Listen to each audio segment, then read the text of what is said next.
You know that pile of offcuts sitting in the corner of your workshop.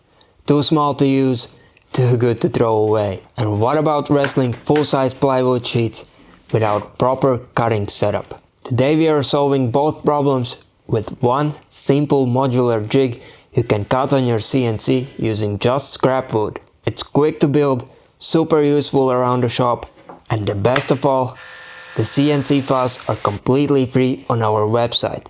Let's jump in and see how it works. One of the challenges we face when working on larger projects is the fact that our hobby CNC machine is not big enough to fit full-size sheets, which means we need to cut them into more manageable pieces that match the project parts. We do have a table saw, but it's better suited for smaller parts. So often we place spacers on the floor, lay down the sheet, and make the necessary cuts. It's always a horrible experience. But one evening while scrolling through YouTube, I came across this short video made by Woodshop Junkies channel, where they built a jig that could be great for our sheet cutting problem. The solution they came up with was so simple and ingenious, and therefore perfect. And I reached out to the guys, and they were happy for us to make the jig on the CNC router and share the free project files with you. So here's the whole idea in a nutshell. We designed modular components that interlock with half-lap joints, creating temporary, scalable frame. Each of these parts have small cutouts, which are big enough for us to clamp the frame to a workbench or secure the workpiece to the frame. This would allow you to cut, router, or drill through the workpiece without worrying about damaging your workbench. But the best part, the modular concept allows you to use different size offcuts to make the jig. The concept is so perfect that we can't wait to cut the parts and test it out ourselves. So I take a bunch of the offcuts from the pile, load one of them on the CNC router, and start cutting the jig. First the CNC cuts all the cutout holes, and then does the component contour cuts. This simple order of operations ensure all the parts are cut precisely and there aren't any misalignments. When the first parts are made, we can load the next offcut on the CNC router and start the operations. While the machine is making the next batch, we can trim the component edges of the parts we just made. After making a couple of the smaller jigs, I cut 6 larger frame parts. While the CNC did its thing, I trimmed the edges of the previous batch.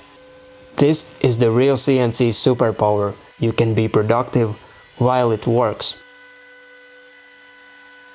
In less than 45 minutes, we have enough of the jig parts to test the concept.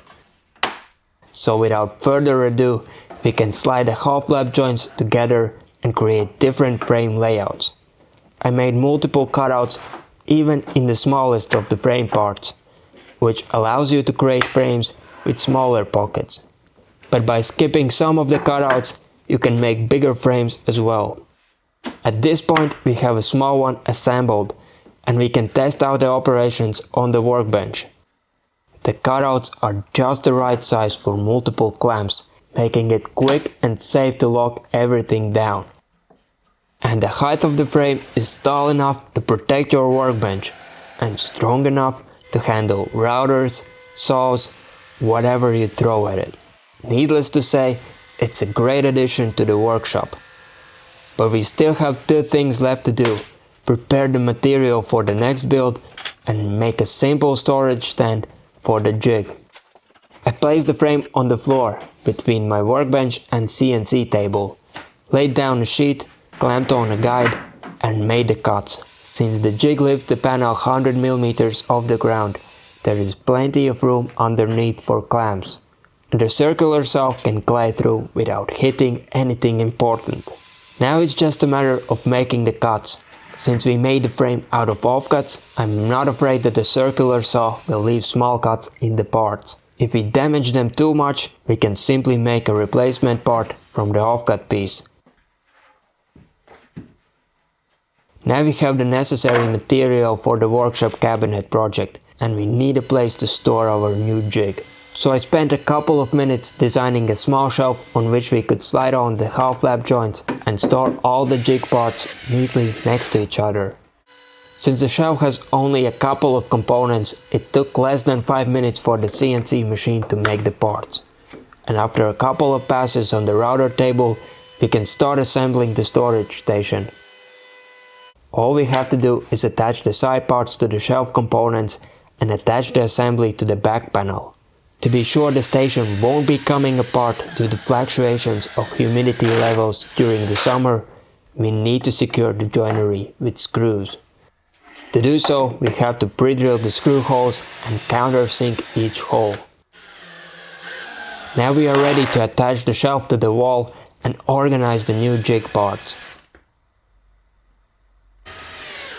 And just like that, all the jig components have a home. Clean, compact, and easy to grab when needed. Eventually, I might mount this on a French cleat wall to make it even more accessible. So now we have cleared out some offcuts, made cutting full sheets way safer, and made a jig that's already proving handy around the workshop. If you want to make one, I've added a link to the free CNC files down in the description. And if you don't have a CNC, no worries. I've also linked to the original video made by Woodshop Junkies, where they build it with regular power tools. In the next video, we are replacing the mess under the window with some custom cabinets. So hit subscribe if you don't want to miss that. Thanks for watching, and I'll see you next time.